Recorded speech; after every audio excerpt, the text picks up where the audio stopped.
ध्यान रखेंगे। जो लाइकेन है, लाइकेन क्या होते हैं? द्वितीयक प्रदूषक होते हैं। क्या होते हैं? द्वितीयक प्रदूषक। इसे आप ध्यान रखेंगे, लाइकेन द्वितीयक प्रदूषक होते हैं। ये किससे किससे मिलकर बनते हैं? कवक और शैवाल। देखो एक विशेष बात ये है, जैसे आपके पास कोई चीज है, आपके पास मान लो अपार ज्ञान है, ठीक, और हम ज्ञान की दृष्टि से घोचू हैं, ठीक, लेकिन हमें पास पैसा बहुत है। तो सोच करके देखो, आपके पास अपार ज्ञान है, हमारे पास पैसा बहुत है, आप पैसे के बिना आपका ज्ञान बेकार है। समझ पा रहे हैं? पैसे की कमजोरी की वजह से आपका ज्ञान बेकार है। हमारे पास ज्ञान नहीं, इसलिए हम बेकार हैं। समझ पा रहे हैं? हमारा पैसा बेकार है। लेकिन पैसा और ज्ञान दोनों अगर एक साथ मिल गए तो दुनिया में सर्वश्रेष्ठ बना जा सकता है, नहीं बना जा सकता? तो उसी तरह ये जो शैवाल है, शैवाल ये 3 प्रकार के मुख्य होते हैं, नीला, हरा और येलो, ठीक है, ये शैवाल होते हैं। तो जो शैवाल होते हैं इनके पास प्रकाश संश्लेषण यानी भोजन बनाने की शक्ति हर चीज होती है इनके पास, ठीक, जिसमें हमने बताया था क्लोरोफिल विशेष होता है। तो किसके पास हो जाता है? शैवाल के पास। समझ पा रहे हैं? इनके पास खाना बनाने के संसाधन तो है, लेकिन तरीका नहीं बनाने का कि हम बनाएंगे कैसे। समझ पा रहे हैं? इनके पास अपार ज्ञान है खाना बनाने का, लेकिन इनके पास संसाधन नहीं है, ठीक। तो आप समझिए, शैवाल और कवक ये दोनों घूमा करते हैं, लेकिन ये इनसे जब संपर्क हो जाता है तो कहते हैं हमारे पास तरीका है, लेकिन हमें पास सामान नहीं। की कहेंगे हमेरे पास सामान, हमेरे पास तरीका नहीं है। समझ पा रहे हैं? कहेंगे चलो एक काम करते दूसरे मिल जाओ यार, ठीक। तो दोनों लोग एक दूसरे से मिल जाते हैं, यानी कवक और शैवाल एक दूसरे से मिल जाते हैं। तो ये प्रकाश संश्लेषण की विधि के द्वारा खाना बनाने का सारी सामग्री इनको प्रदान करते हैं, ठीक है। और ये उसके माध्यम से प्रकाश संश्लेषण का प्रयोग करके जो है ये कार्बोहाइड्रेट का निर्माण कर लेते हैं। और मुझे ये बताइए, कार्बोहाइड्रेट से ऊर्जा मिलती है ना, हमें हमसे त्वरित कार्बोहाइड्रेट किससे मिलता है? केले से। समझ पा रहे हैं ना? क्या किससे मिलता है? केले से। हमें तुरंत ऊर्जा लेना है, क्या करना होगा? केला खाना होगा, ठीक है। समझ पा रहे हैं? और लंबे समय तक ऊर्जा लेना है ठीक ठाक, तो उसके लिए वसा चाहिए। समझ पा रहे हैं? तो ये कार्बोहाइड्रेट का निर्माण कर लेते हैं। तो सोच के देखो, इनका भी काम बन गया, इनका भी काम बन गया, और दोनों लोगों का काम बन गया। इन दोनों लोगों ने एक नया रूप लिया, उस रूप को कहते हैं लाइकेन। नहीं, इनके जो प्रकाश संश्लेषण की विधि इनके पास है, उसके सहयोग से कवक ने निर्मित किया है। समझ पा रहे हैं? कार्बोहाइड्रेट को। और कार्बोहाइड्रेट को जब इसने निर्मित कर लिया तो कार्बोहाइड्रेट से क्या मिलती है? ऊर्जा मिलती है। तो इनका भी ऊर्जा मिल गई, इनको भी ऊर्जा मिल गई। समझ पा रहे हैं? दोनों लोगों का काम चल गया, और इस व्यवस्था को, नए रूप को हमने नाम दे दिया लाइकेन। क्या कह दिया? नाम दिया लाइकेन। और लाइकेन क्या होते हैं? ये वायुमंडल में द्वितीय प्रदूषक का कार्य करते हैं। इस बात को समझ जाओगे ना, इसे ध्यान रखेंगे। शैवाल का अंग्रेजी में एल्गी कहते हैं, और शैवाल शब्द का प्रयोग सर्वप्रथम कार्नवाल लीनियस ने किया था। किसने? कार्नवाल लीनियस ने किया था। इस बात को ध्यान रखेंगे। और जो शैवाल है, शैवाल के अध्ययन को हम क्या कहते हैं? फाइकोलॉजी। और कवक के अध्ययन को हम कहते हैं माइकोलॉजी। और लाइकेन के अध्ययन को हम कहते हैं लाइकेनोलॉजी। नाम से सुने, लाइकेनोलॉजी। इस बात को समझ जाओगे? कोई समस्या इसमें नहीं। तो इस बात को आप ध्यान रखेंगे, ठीक है।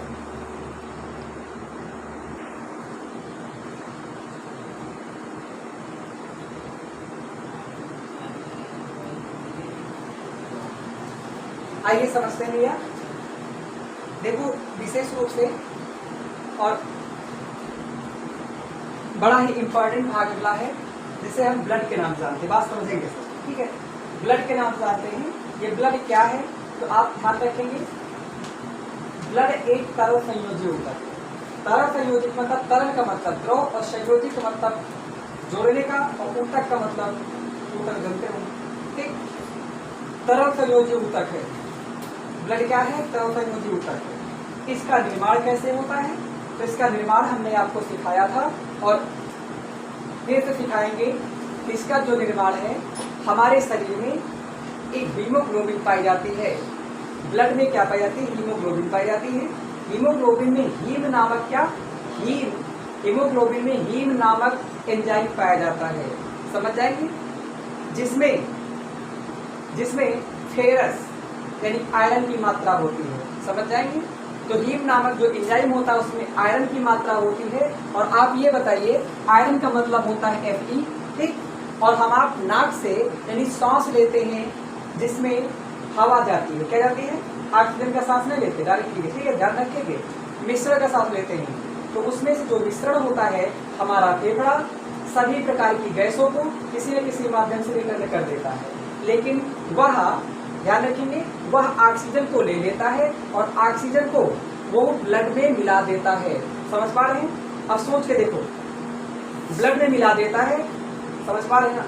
जैसे आप खेत में पानी लगाते हैं, उसमें दवा छिड़कने के लिए डाल दिया जाता है ना, नालियों में बहता चला जाता है, उसी प्रकार से ब्लड में जो हमारा फेफड़ा होता है ब्लड में ऑक्सीजन मिला देता है। और जब सोच के देखो ब्लड में ऑक्सीजन मिलाता है, आप ये बताइए, अगर वायुमंडल में लोहे की कोई छड़ रख दें और उसमें वायुमंडल में ऑक्सीजन मिला रहता है तो क्या बनता है? Fe से मिल करके ऑक्सीजन का मिलने पर क्या बनता है?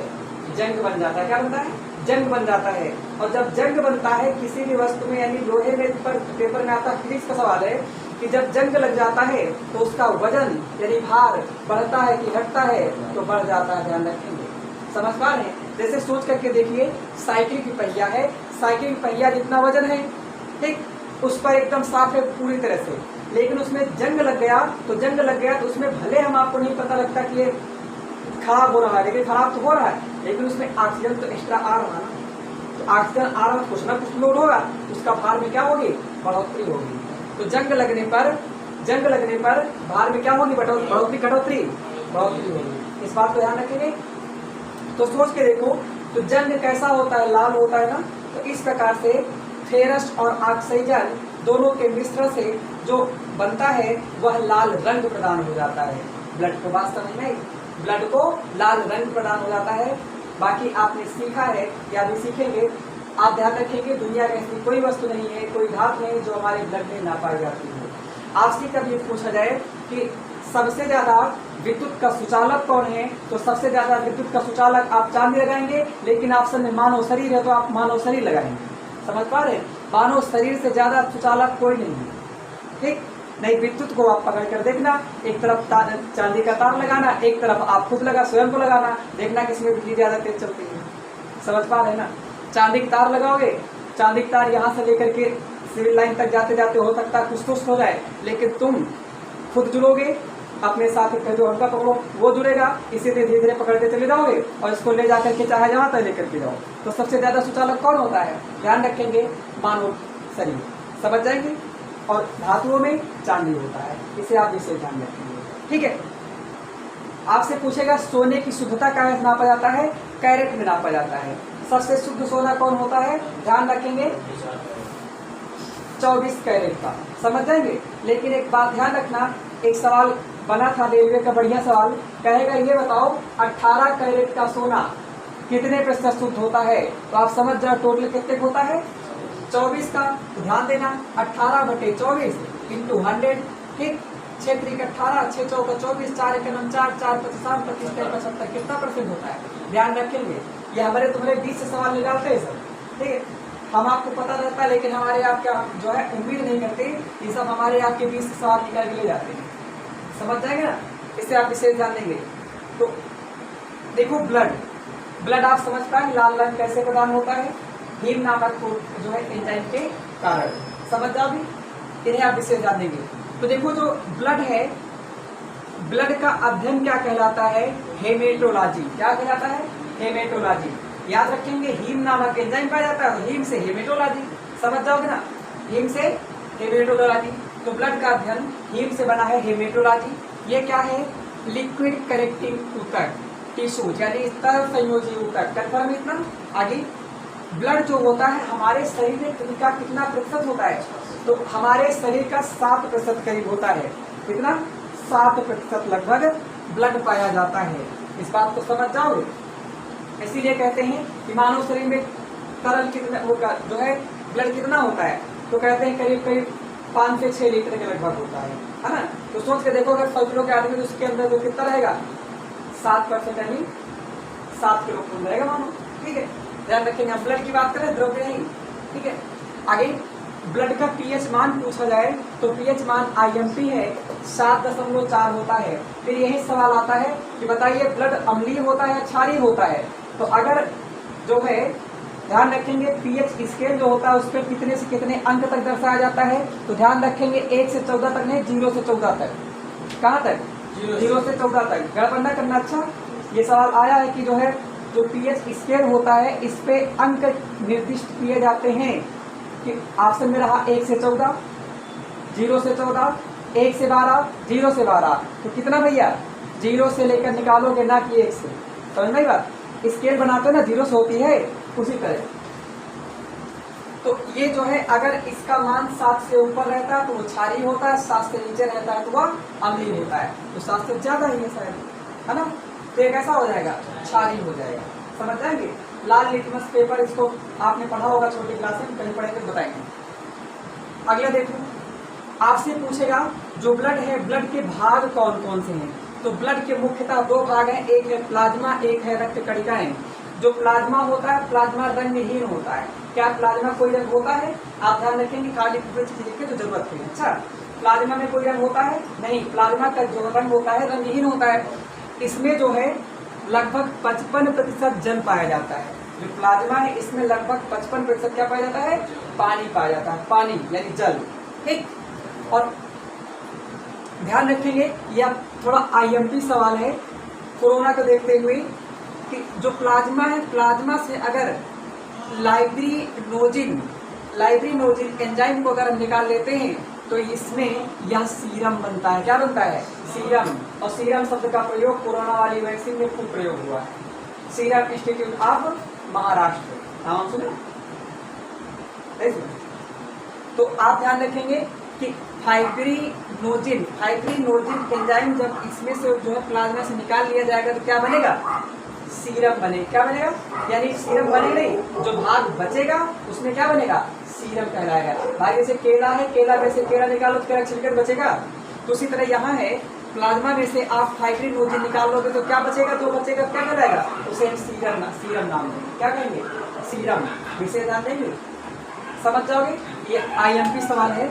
अगला देखेंगे, अब हम कणिकाओं पे बात कर लेते हैं। जो कणिकाएं होती हैं, कणिकाएं 3 प्रकार की मुख्यतः होती हैं।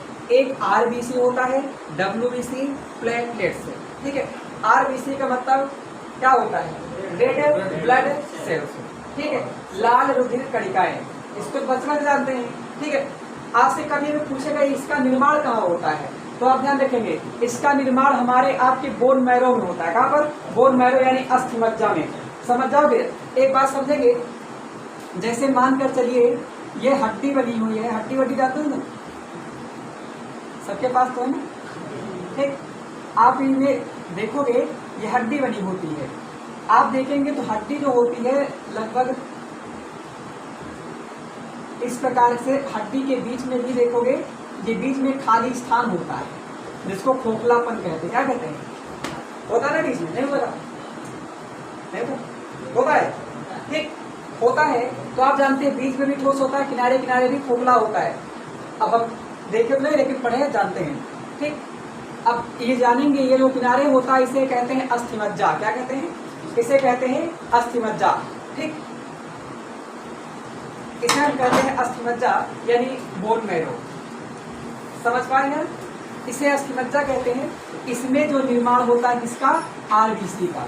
इसका निर्माण होता है भैया आरबीसी का। इस बात को ध्यान रखेंगे, किसका निर्माण होता है? आरबीसी का। ठीक, तो इसमें आरबीसी का निर्माण होता है, इसे आप ध्यान देंगे। इसीलिए सोच के देखो आरबीसी कहाँ पाया जाता है? आरबीसी कहाँ पाया जाता है? ब्लड में पाया जाता है, कन्फर्म। इसीलिए जो लोग इन सब चीजों का सेवन करते हैं वो लोग हड्डियां पाते ज्यादा चूसा करते हैं, देखा होगा, है ना। और ये लोग इतना इसको गर्म करते हैं, इतना गर्म करते हैं, ये द्रवित पदार्थ तो होता है ना, ये जो है ये गर्म होकर के बाहर निकल ही आता है। इसलिए इनको बकरे आदि का मांस पकाने के लिए थोड़ा विशेष प्रकार की अग्नि की आवश्यकता होती है। इसलिए ये लोग बबूल की लकड़ी का प्रयोग करते हैं जिसमें ज्यादा आंच होती है, ताकि लंबे समय तक ये रहे और ये जितना भी ये पिघल कर बाहर निकल सके, क्योंकि सारा माल इसमें होता है, लागी हड्डी में। बात समझ जाओगे? सारी चीज इसमें पाई जाती है। लग जाएगा? इसे आप ध्यान देंगे। तो देखो आरबीसी जो है इसका जीवन काल आपसे पूछा जाए, निर्माण समझ के कहाँ होता है, इसका जीवन काल क्या होता है 120 दिन। क्या होता है 120 दिन, ठीक है, इस बात को समझेंगे। और इसी में हीमोग्लोबिन पाया जाता है। क्या पाया जाता है हीमोग्लोबिन। हीमोग्लोबिन अभी मैंने बताया क्या होता है, इसमें हीम नामक एंजाइम पाया जाता है, ठीक। इसी में आपका Fe पाया जाता है। क्या पाया जाता है Fe मतलब आयरन की मात्रा पाई जाती है। ऑक्सीजन से क्रिया करके वो क्या करता है, इसको लाल रंग प्रदान कर देता है। समझ जाओगे, इसे आप ध्यान देंगे। इसमें केंद्रक जो है नहीं पाया जाता है, अर्थात केंद्रक की उपस्थिति नहीं होती। इसमें आरबीसी में क्या केंद्रक की उपस्थिति होती है, नहीं, आरबीसी में केंद्रक की उपस्थिति नहीं होती। लेकिन इंपॉर्टेंट सवाल है, दो ऐसे प्राणी हैं, एक का नाम लामा, एक का नाम है ऊंट। लामा और ऊंट, इन दोनों के आरबीसी में केंद्रक की उपस्थिति पाई जाती है। समझ जाओगे ना, केंद्रक की उपस्थिति होती है, ध्यान रखेंगे। आरबीसी का जन्म कहाँ हुआ, बोन मैरो में, अस्थि मज्जा में। तो ये इसका दफन कहाँ होता है, समाप्त कहाँ होती है, तो ये जाकर के मर जाती है, उसे हम कहते हैं प्लीहा। क्या कहते हैं प्लीहा। प्लीहा को अंग्रेजी में कहते हैं स्प्लीन, और इसी को हम कहते हैं तिल्ली। क्या कहते हैं तिल्ली। प्लीहा या स्प्लीन या तिल्ली, इसी में जाकर के WBC नष्ट हो जाती है। इस प्रकार से तिल्ली या प्लीहा या स्प्लीन को WBC की आत्महत्या की थैली कहते हैं। क्या कहते हैं WBC को आत्महत्या की थैली कहा जाता है। तो WBC आत्महत्या की थैली किसे कहेंगे भैया, तो आप ध्यान रखेंगे तिल्ली या स्प्लीन या प्लीहा। तो इसे और क्या कहेंगे, इसे आरबीसी का कब्रिस्तान भी कहते हैं। क्या कहते हैं, अब मरेगा तो वही तो कब्रिस्तान बनेगा, तो ध्यान रहे, इसे आरबीसी का कब्रिस्तान भी कहते हैं, ठीक है, आत्महत्या की थैली भी कहते हैं। समझ जाओगे, तो सोच के देखो, आपको कभी अगर मलेरिया बीमारी हो जाती है, सवाल पूछा जाता है इससे प्रभावित क्या होता है, तो आरबीसी ये जो मलेरिया की बीमारी होती है वो प्लीहा या स्प्लीन या तिल्ली को प्रभावित करता है। समझ जाएंगे, इसकी वजह से आपके शरीर में जो WBC है, आरबीसी है, आरबीसी क्या होती है, कमजोर पड़ने लगती है। सोच के देखो, जो WBC 120 दिन पूरा होने के बाद मर रही है, समझ पा रहे, आरबीसी जो 120 दिन पूरा होने के बाद मर रही है, वही बेचारी जाकर के 100 दिन में मर जाती है, 80 दिन में मर जाती है। समझ पा रहे हैं, तो वही सोच के देखो, हमारे शरीर में जो आरबीसी है 120 दिन वाली जो चल रहा था, वो कई दिन में मरेगी, 100 दिन में मर जाएगी, 80 दिन में मर जाएगी। धीरे धीरे करके अगर आप इलाज नहीं कराओगे, लंबे समय ऐसा आएगा कि 1 या 3-4 दिन में मर जाएगी, और जब 1, 2, 3 में मर जाएगी, हो सकता है नहीं 100% हम वो तो नहीं मर जाएंगे। समझ पा रहे हैं, तो मलेरिया ये प्रभावित करता है। समझ जाएंगे ना, मलेरिया समझ जाएंगे, मलेरिया से क्या प्रभावित होता है, प्लीहा या आरबीसी, इस बात को समझ जाओगे। अगला है आरबीसी, उम्मीद करते हैं आप पूरी बात समझ में आई है। कितना कन्फर्म हुआ, बहुत सारी जानकारी लिखी नहीं है, सुनते रहना, ठीक है। अगला है WBC। WBC को कहते हैं व्हाइट ब्लड सेल।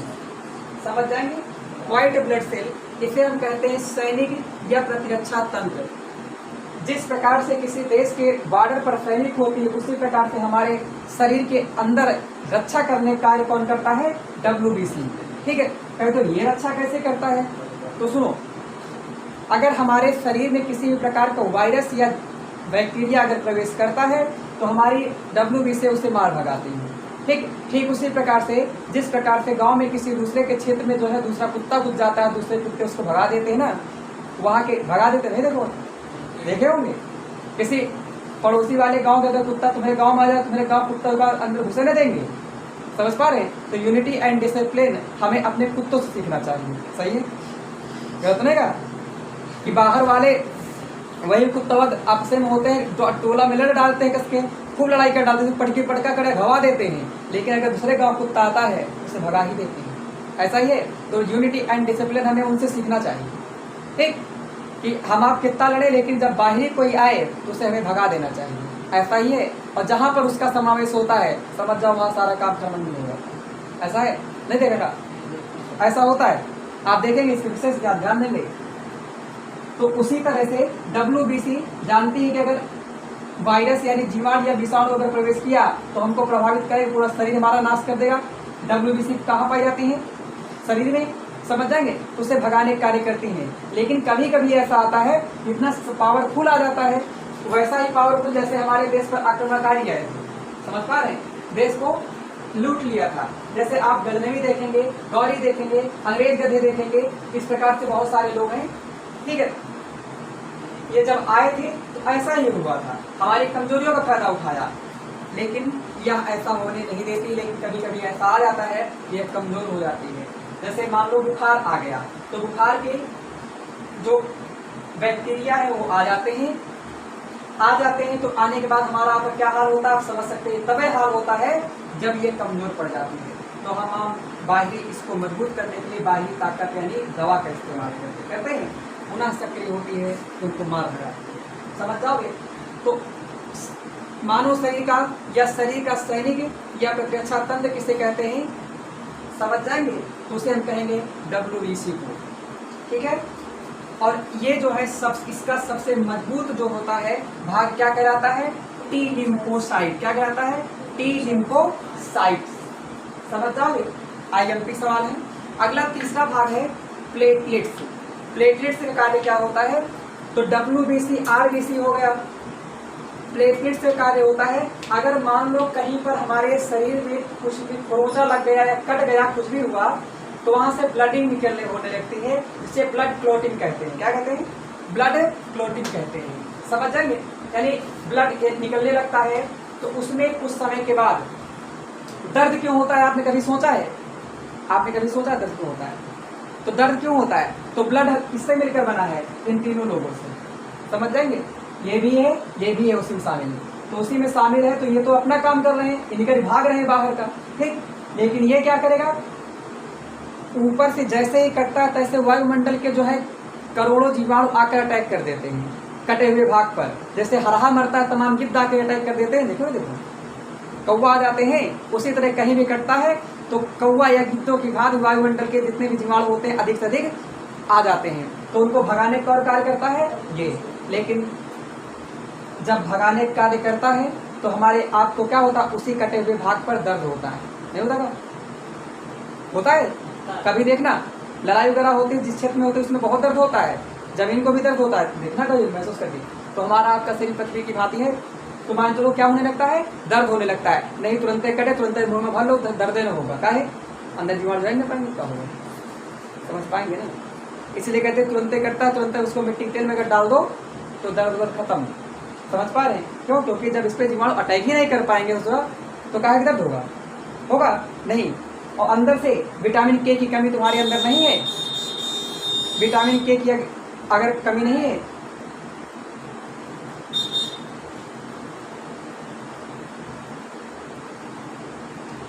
ठीक है, विटामिन के अगर आपके अंदर कमी नहीं है तो आप समझ जाओ वह जो है ब्लड यानी जो प्लेटलेट्स होते हैं ये पपड़ी बनाने का निर्माण करता है, और विटामिन के रक्त का थक्का जमाने का कार्य करता है, समझ जाओगे?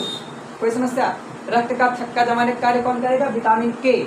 विटामिन के और विटामिन के साथ साथ कैल्शियम भी होता है, ध्यान रखेंगे। विटामिन के साथ साथ क्या होता है? कैल्शियम। इस बात को आप विशेष ध्यान देंगे।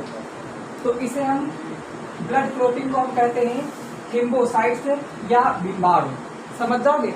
एक सवाल फिर है कि ये सब तो हो गया कि ब्लड जमाने का कार्य कौन करेगा? विटामिन के, ठीक, और कैल्शियम। अब ये बताओ विटामिन जमेगा क्यों नहीं? जब विटामिन के की कमी रहेगी तो रक्त नहीं जमेगा, तो उसको क्या कहेंगे? कौन है जो ऐसा कि हमें रक्त जमने से रोकता है? तो उसका नाम है, जिसे हम कहते हैं एंटी क्लोटिंग एजेंट के रूप में जानते हैं। इसका नाम है हिपैरिन। क्या नाम है? हिपैरिन। शरीर में जो हिपैरिन होता है, हिपैरिन के कारण हमारे शरीर में ब्लड नहीं जमता है, समझ पा रहे हैं? यानी जब कहीं कट फट जाता है तो शरीर में ब्लड नहीं जमता है, अर्थात रक्त का थक्का नहीं जमता है, ठीक।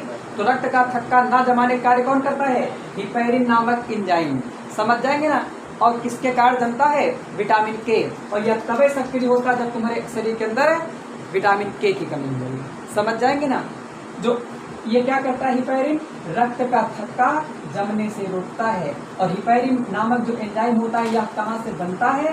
ये लीवर में बनता है। कहाँ बनता है? लीवर में बनता है। इन बातों का आप विशेष ध्यान देंगे।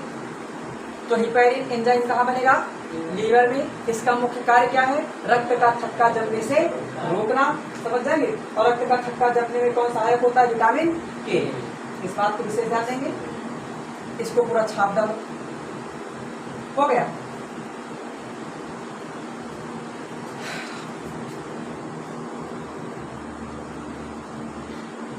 देखो ध्यान रहे, अगली बात हम करते हैं ब्लड ग्रुप। ठीक, ब्लड ग्रुप। ब्लड ग्रुप क्या है? ठीक, ब्लड ग्रुप जो है, ब्लड ग्रुप 4 प्रकार के होते हैं। आपसे कभी पूछा जाए जो ब्लड ग्रुप का विभाजन किसने किया है, तो आप ध्यान रखेंगे इसका विभाजन एंटीजन के आधार पर कार्ल लैंड स्टीनर ने किया है। किसने? कार्ल लैंड स्टीनर ने। ठीक है, इन्होंने ब्लड ग्रुप का विभाजन किया और एंटीजन के आधार पर इसको 4 मुख्य भागों में बांटा, ए बी और ओ, जिनमें से जिस व्यक्ति के पास ए बी ब्लड ग्रुप है वह किसी भी ग्रुप का ब्लड ग्रहण कर सकता है। समझ जाओगे ना। लेकिन आपसे कभी पूछा जाए ए बी के अंदर भी जाया जाए तो ए बी प्लस है, ए बी प्लस। समझ जाओगे। इस प्रकार से जब हर ग्रुप का ब्लड ले सकता है तो इसे आप कहेंगे सर्वग्राही। क्या कहेंगे? सर्वग्राही। इस बात को ध्यान देंगे। सर्वग्राही क्या होता है तो आप समझेंगे कि ये किसी भी ग्रुप का ब्लड ले सकता है। समझ जाओगे। और सर्वदाता कौन होता है? सर्वदाता आपका O- होता है। कौन? O-, यानी ब्लड ग्रुप O का निगेटिव जो एंटीजन है वह सर्वदाता होता है। समझ जाओगे। और एक बात और सुनो, दिमाग लगाओ थोड़ा सा। केमिस्ट्री में आपने यही तो सुना होगा, जैसे लिखा रहा होगा NaCl, इसके ऊपर नकारात्मक होता है, इसके ऊपर प्लस होता है। इसका मतलब जो सोडियम ने 1 इलेक्ट्रॉन ग्रहण किया है ना, और इसने 1 इलेक्ट्रॉन दिया है, यानी त्यागा है, यानी कम पड़ता है तो माइनस, और ले लिया जाएगा तो प्लस हो जाएगा, तो प्लस। ठीक, वही तो आधार यहाँ पर भी कबो न भूलेंगे। समझ जाओगे ना। तो सर्वग्राही कौन है? AB plus. सर्वदाता कौन है? O-। गलत तो नहीं होगा, कन्फर्म। इसका विभाजन किसने किया है? Karl Landsteiner. किस आधार पर किया? तो देखो, कार्ल लैंड स्टीनर और वीनर, इन दोनों लोगों ने मिल करके एक इन्होंने बांदर पकड़ा। क्या पकड़ा? बंदर, जिसका नाम है रीसस बंदर। क्या नाम है? रीसस बंदर। इसे कहते हैं रीसस बंदर। ठीक, रीसस बंदर पर इन लोगों ने सर्वप्रथम क्या किया था? सबसे प्रथम प्रयोग किया था या रिसर्च किया था। इस प्रकार से इसका नाम जो है RH फैक्टर पर गया। यहीं से जो है शुरुआत कर लिया गया RH। समझ पाओगे ना। यानी जो ये सब नौटंकियां हैं ये किस पर किया था? किस पर रिसर्च किया था? बंदर पर। बंदर एक नाम का रहा, तो ध्यान रखेंगे रीसस बंदर। समझ जाओगे। तो रीसस बंदर इसलिए, और कब किया? 1940 में। इसलिए इसका नाम कहा गया RH फैक्टर। क्या कहलाया? RH factor. RH इसी से लिया गया। ठीक है ना। कोई समस्या? आप उम्मीद करते हैं आपको ये बेहतर समझ में आया होगा। ठीक है, अगली जानकारी हम लेते हैं।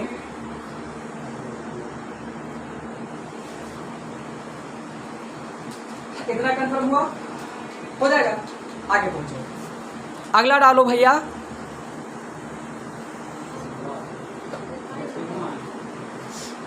देखो ध्यान से समझो भाई। देखो बढ़िया से विशेष ध्यान। ठीक है, अब हम बात करते हैं पाचन। पाचन को आप सब जानते हो। ठीक, अगर मुंह बना दिया जाए, ठीक, आप मुंह बना देंगे तो आप विशेष प्रकार से आप जानते हैं रोबोट नुमा बनेगा, है ना, लगभग बनेगा। ठीक, ये इस प्रकार से बनेगा और इस प्रकार से लगभग देखा जाए एकत्रित होगा। और एकत्रित होने के बाद आप जानते हैं क्या क्या होगा, ये आप सब बचपन जानते हो, पढ़ते चले आए हो, ठीक। इस प्रकार से आप सब जानते हैं। तो बात समझेंगे, अगर हम किसी भी प्रकार के जो भोजन हुआ, भोजन को हमने खाया, क्या हुआ, खाया, यानी भोजन हमने ग्रहण किया। अगर कोई भी मान लो भोजन आपने ग्रहण किया, ठीक, तो गड़ियस खवा देते हैं, ठीक। मान लीजिए भोजन गया, अब भोजन गया तो भोजन कहाँ पर पहुंचेगा, मुंह के अंदर, ठीक। और मुंह के अंदर गया तो मुंह के अंदर क्या होते हैं, लाल ग्रंथियां पाई जाती है। क्या पाई जाती है, लाल ग्रंथियां। तो मुंह के अंदर जो लाल ग्रंथियां पाई जाती हैं, उन लाल ग्रंथियों में टाइलिन और लाइपेज नामक एंजाइम होता है। क्या होता है, टाइलिन एवं लाइपेज नामक एंजाइम कहाँ पाए जाते हैं, मुख में लाल ग्रंथियों में पाए जाते हैं। कौन कौन, टाइलिन एवं एंजाइम, कौन, टाइलिन एवं एंजाइम, टाइलिन एवं लाइपेज, ठीक। टाइलिन एवं लाइपेज नामक दो एंजाइम पाए जाते हैं, समझ पाए। उसके बाद यहीं से जो टाइलिन एवं एंजाइम है, इन्हीं के सहयोग से, ऊपर देखो, इन्हीं के सहयोग से जो हमारे आपके भोजन में कार्बोहाइड्रेट होता है, कार्बोहाइड्रेट क्या होने लगता है, पचने लगता है। एक अनुमान लगाओ, हमें तुरंत ऊर्जा कहाँ से मिलेगी, सोच के बताओ। जब पहले पूरा खाना ऐंचोगे, जब पूरा जाके पचेगा, तो उसके बाद हमारे अंदर की जो परतें हैं वो कोशिकाएं उनका शोषण करेंगी। तो माइटोकॉन्ड्रिया में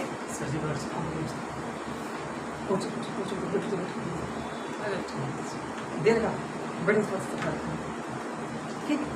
तो मेरी बात समझो, तो यहाँ से हम देखेंगे कि जो आप भोजन ऐंचोगे, ऐंचने के बाद पूरा जब निपट जाएगा, तो निपटने के बाद आपकी कोशिकाएं लेंगी तो माइटोकॉन्ड्रिया में उसको तोड़ेंगी एटीपी के रूप में, तब ऊर्जा मिलेगी ना।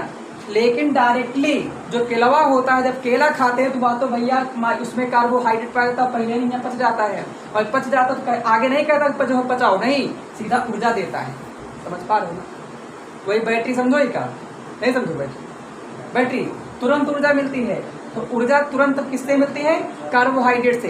कार्बोहाइड्रेट का पाचन कहाँ होता है, मुंह से प्रारंभ हो जाता है। कहाँ से प्रारंभ होता है, मुंह से प्रारंभ होता है। किसकी उपस्थिति में, टाइलिन और लाइपेज नामक एंजाइम की उपस्थिति में। समझ पाओगे, आगे आगे। तो कार्बोहाइड्रेट का पाचन कहाँ से होता है, मुंह से। इतना बात याद रखेंगे, याद रहेगी। अगला देखो, मुंह से शुरुआत होता है, और मुंह में जो भोजन करते हो, मुंह से तो करते हो ना, मुंह से जाता है। मुंह में जो अंतिम पड़ाव वाला होता है, लास्ट वाला भोजन होता है, द लास्ट भोजन मुंह में पहुंचता है, उसे हम बोलस कहते हैं। क्या कहते हैं, बोलस।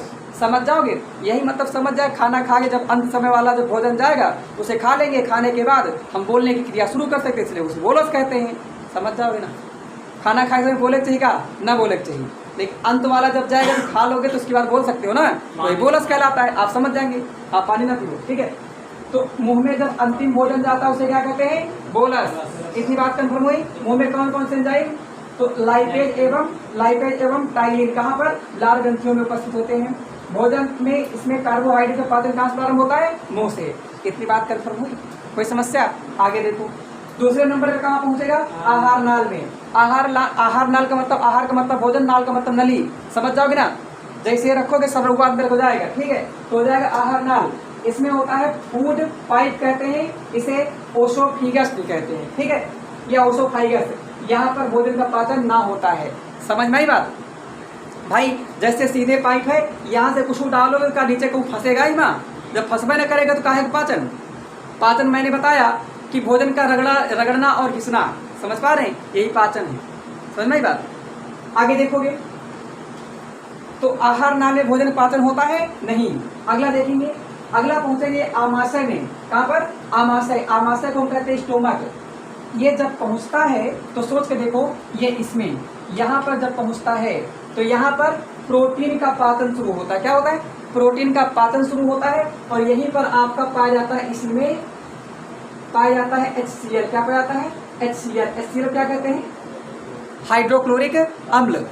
हाइड्रोक्लोरिक अम्ल, हाइड्रोक्लोरिक अम्ल पाया जाता है, और यहीं पर प्रोटीन का पाचन शुरुआत होता है। तो प्रोटीन का पाचन कहाँ शुरू होगा, पेट से। कहाँ से, यानी स्टमक से। ठीक है। और यहीं पर जो दूध है, दूध अगर पियोगे तो दूध को पचाने का काम रेनिन नामक एंजाइम होता है। कौन करता है? रेनिन नामक एंजाइम दूध को पचाने का कार्य करता है। समझ जाओगे ना। अब एक सवाल है, दूध से दही में बदलने का कार्य कौन करता है? हाँ, लैक्टोबैसिलस जीवाणु। समझ पा रहे हो ना। और कभी पूछा जाए दूध की शुद्धता कहाँ से नापते हैं? लैक्टोमीटर से। कहाँ से? लैक्टोमीटर से। विशेष ध्यान रखेंगे। आपसे पूछा जाए दूध से संबंधित जो क्रांति की गई उसे क्या कहते हैं? दुग्ध क्रांति। क्या कहते हैं? दुग्ध क्रांति, जिसे ऑपरेशन फ्लड के नाम से जानते हैं। दुग्ध क्रांति का जनक किसे कहा जाता है? डॉक्टर वर्गीज कुरियना को, डॉक्टर वर्गीज कुरियन को। डॉक्टर वर्गीज कुरियन का संबंध किस राज्य से है? तो ध्यान रखेंगे, केरल के कोझिकोड जिले से। कहाँ से? केरल के कोझिकोड जिले से है। इस बात को ध्यान रखोगे, इतनी बातें आप याद रखेंगे। ठीक। अगला देखो, भारत का दुनिया में दूध उत्पादन में पहला स्थान है। इसे आप ध्यान रखेंगे। ठीक है। अगला देखो, आगे पहुंचता है इसमें, यानी जो आमाशय में अंत में भोजन आता है, अंत में या शुरुआत में जो भी भोजन आता है, जो पूरा भोजन आता है, उस आए हुए भोजन को हम काइन कहते हैं। क्या कहते हैं? काइन। समझ जाओगे, क्या कहते हैं? काइन। यानी जो भोजन पेट में आता है उसे क्या कहते हैं? काइन। हम आप सुबह भोजन ऐसे हैं तो अंदर गया तो उसे क्या कहेंगे? काइन। ठीक। और भोजन में अंतिम रूप से जो मुंह में डाला गया तो उसे क्या कहते थे? बोलस। गड़बड़ ना करो, ये दो चीजें बोलो, बाकी सारा भूल जाओ, उनको पता है। ठीक, काहे ना बोलोगे वो भी पता है। तो अगर देखो, फिर हमारा भोजन कहाँ पहुंचता है? छुटकैवा आंत में। सवाल आता है छोटी आंत और बड़ी आंत। छोटी आंत नाम छोटी है लेकिन वो बड़ी आंत से बड़ी होती है। लगभग इसकी लंबाई 5 मीटर की होती है। कितनी? 5 मीटर की होती है। समझ जाओगे ना। इसको वही गुड़मुटियान सांप समझो। क्या होता है? गुड़मुटियान सांप समझो छोटी आंत का। ठीक है। और लंबी आंत का या बड़ी आंत का उसको आप समझिएगा जो है घुड़दौड़ कीड़ा। नाम सुनो? नहीं समझो? घुड़दौड़ कीड़ा नाम नहीं देखोगा? अरे यार दिखावे पे।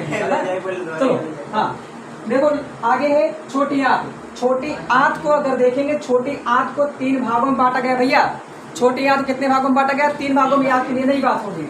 एक ड्यूडेनम, ड्यूडेनम, जूजेलम यानी जेजूलेम। क्या कहते हैं? ड्यूडेलम और जेजूनम और इलियम। ठीक। जो ड्यूडेनम होता है इसमें बाइल जूस का जो है मिलना होता है। कहाँ से आता है? लीवर से आता है। लीवर को हिंदी में क्या कहते हैं? यकृत। यकृत सुनो, यकृत। हाँ, तो जो बाइल जूस है, बाइल जूस कहाँ से स्रावित होता है? लीवर से या यकृत से। आईएमपी सवाल है। क्या है? इसे आप ध्यान देंगे, आईएमपी सवाल है। आईएमपी सवाल है किसमें? ये लीवर और या यकृत से किसका स्राव होता है? बाइल जूस का। समझ जाओगे। बाइल जूस का मुख्य कार्य क्या है? इधर डीपी सुन लो, है ना। इधर देखेंगे बाइल जूस का मुख्य कार्य क्या है? वसा को छोटे छोटे टुकड़ों में तोड़ना। जो वसा होता है, वसा जानते हो ना क्या कहते हैं? वसा। वसा को छोटे छोटे टुकड़ों में तोड़ने का कार्य कौन करता है? उसे हम कहेंगे, क्या कहेंगे? उसे हम कहेंगे बाइल जूस। कौन? Bile juice. आपसे कभी पूछा जाए हमें सर्वाधिक ऊर्जा किससे मिलती है? सर्वाधिक ऊर्जा हमें वसा से मिलती है, लेकिन तुरंत ऊर्जा किससे मिलती है? चलो है ना। तुरंत ऊर्जा किससे मिलती है? कार्बोहाइड्रेट से। इसे आप ध्यान रखेंगे। ठीक। तुरंत ऊर्जा कार्बोहाइड्रेट से और वसा से लंबे समय के बाद। इस बात को ध्यान रखेंगे। चलो आगे है पूर्ण पाचक रस। अग्नाशय से आता है। कहाँ पर? यानी इसी ड्यूडेनम में पूर्ण पाचक रस अग्नाशय से आता है। इसका नाम पूर्ण पाचक रस क्यों पड़ा? मुख्य बात है ना। तो इतना जानो कि जो पचा हुआ होता है वो भी, जो नहीं पचा हुआ होता है वो भी, उस पूरे को मिला करके सब्जी बना करके पूरी तरह से पचा डालता है। जो रस आता है इसलिए उसे हम क्या कहते हैं? पूर्ण पाचक रस कहते हैं। देखो किसको पचाता है? अगर प्रोटीन बची वो निपाट देता है। वसा बची है, वसा मतलब ये घी मट्ठा सब खाते हो ना, ये है। कार्बोहाइड्रेट अगर बचा है ये, यानी अगर कुछ बचा है, इस सबको निपाट डालता है। कौन? ये जो अग्न्याशय रस से आता है, अग्न्याशय से आता है, उसे अग्न्याशय रस के नाम से भी जानते हैं, जो अग्न्याशय ग्रंथ से आता है। ठीक। इसलिए इसे हम क्या कहते हैं? पूर्ण पाचक रस कहते हैं। इस बात को समझ जाएंगे, आप ध्यान रखेंगे इस बात को। ठीक है। अगला आता है जेजूनम। जेजूनम में किसी भी प्रकार का पाचन नहीं होता है। पहले होता क्या है? तो मान करके चलिए ये शुद्धिकरण का कार्य करता है। ठीक, अगला है इलियम। इलियम में पाचन समाप्त हो जाता है। क्या होता है? पाचन समाप्त हो जाता है, या फिर ये भी कहेंगे सर्वाधिक पाचन कहाँ पर होता है? इलियम में होता है। समझ में बात? तो पाचन समाप्त कहाँ पर हो जाता है? पाचन क्रिया इलियम में होता है, या फिर हम ये कह देंगे सर्वाधिक पाचन यहीं पर होता है। और छोटी आंत में हमने बताया था इसमें किस प्रकार की पाई जाती है, मैंने बताया था इस प्रकार की इसमें विशेषता बताई थी। सोच के बताओ, हमने बताया था इस प्रकार की आर्यनुमा होती है। समझ जाएंगे ना? तो इसको हम पूरी बात करेंगे जब हम कहीं पुस्तक पढ़ेंगे तब। इतना कंफर्म हुआ? ये आपका पाचन है। ठीक, और उसके बाद आपका भोजन बड़ी आंत में जाता है, फिर आपका अंत समय में जाता है, उसे हम कहते हैं आमाशय के को क्या कहते हैं? मलाशय। क्या कहते हैं? मलाशय। और मलाशय में आप क्या होता है? मलाशय में जो क्रिया होती है उसे कहते हैं हगटन क्रिया। क्या कहते हैं? आप इस बात, हाँ विज्ञान भाषा में यही कहते हैं। आप इस बात को विशेष ध्यान रखेंगे, समझ जाएंगे, इनको आप विशेष ध्यान रखेंगे। ठीक,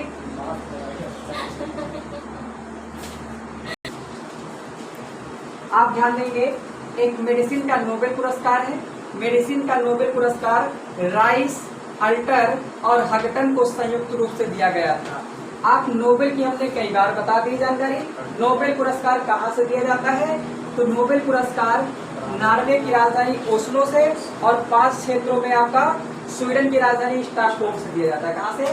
स्वीडन की राजधानी स्टॉकहोल्म से दिया जाता है। वहाँ की राष्ट्रीय बैंक, जिसे हम स्वीडिश बैंक के नाम से जानते हैं, ठीक है, ये किसकी याद में दिया जाता है? तो ध्यान रखेंगे 10 दिसंबर को, प्रत्येक वर्ष 10 दिसंबर को अल्फ्रेड नोबेल, इसके अल्फ्रेड नोबेल की याद में दिया जाता है। मैंने बताया था अल्फ्रेड नोबेल ने क्या किया था? इन्होंने डायनामाइट का आविष्कार किया था। इसका डायनामाइट का आविष्कार किया था।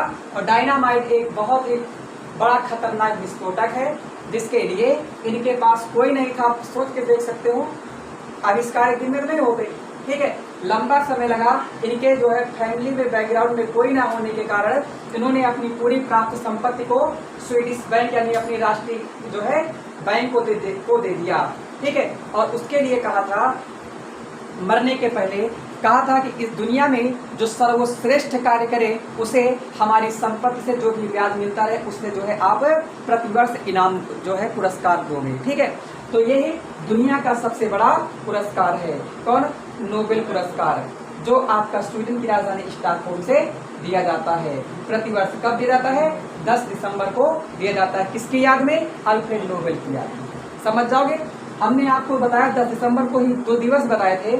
एक है मानवाधिकार दिवस। कौन सा दिवस? मानवाधिकार दिवस, ठीक है। मानवाधिकार दिवस कब मनाया जाता है?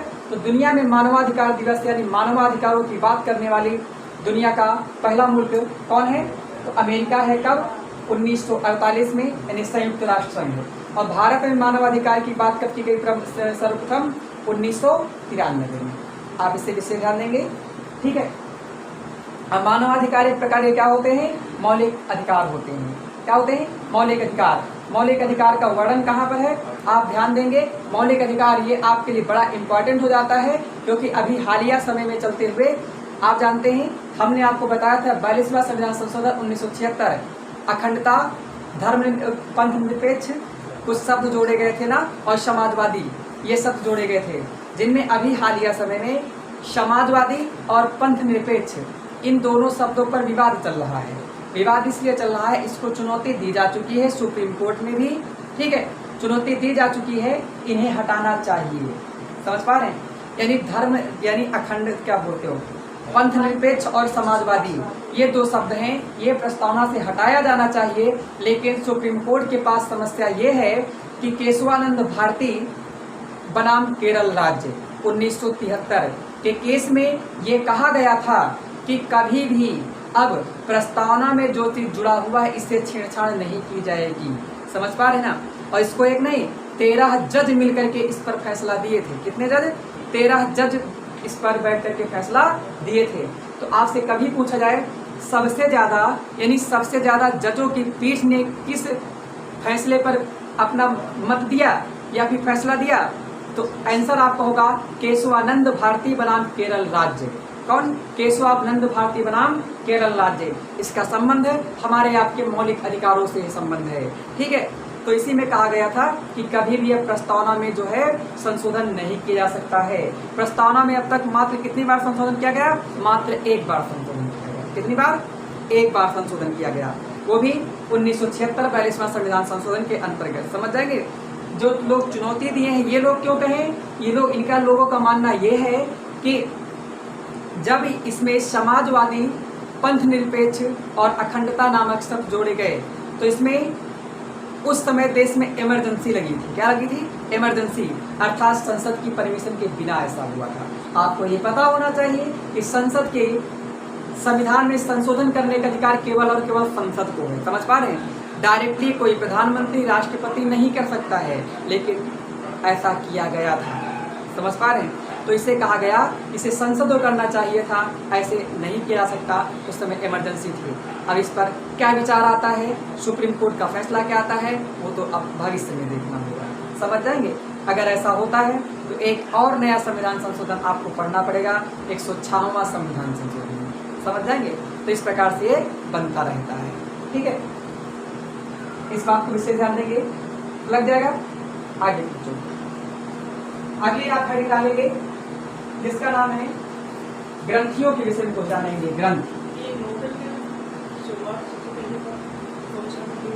नोबेल पुरस्कार की शुरुआत 1901 में हुई।